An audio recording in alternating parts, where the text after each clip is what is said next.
بسم اللہ الرحمن الرحیم۔ السلام علیکم۔ السلام علی الحسین ولا علی بن الحسین ولا اولاد الحسین ولا اصحاب الحسین۔ آج 9واں روزہ ہے اور 9ویں دن کی دعا جو فجر سے لے کر مغرب تک پڑھی جا سکتی ہے، اور 9ویں دن کے دعا کے فضائل۔ ماہ رمضان مبارک کے 9ویں دن کا ثواب بہت زیادہ ہے۔ حضرت رسول خدا صلی اللہ علیہ وآلہ وسلم نے فرمایا، خداوند عالم 9ویں دن کو 1000 علماء، 1000 معتکفین، اعتکاف میں رہنے والے اور 1000 فوجیوں کا اجر و ثواب دے گا۔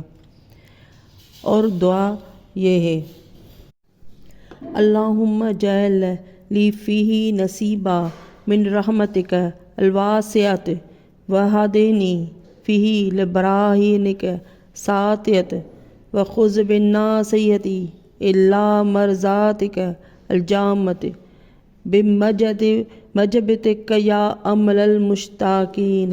ترجمہ: اے اللہ، آج کے دن مجھے اپنی رحمت میں سے بہت زیادہ حصہ دے، اس میں مجھ کو اپنی روشن دلائل کی ہدایت فرما اور میری مہار پکڑ کر کے مجھے اپنی ہمہ جہتی رضاؤں کی طرف لے جا، اپنی محبت سے اے شوق رکھنے والوں کی آرزو ہے۔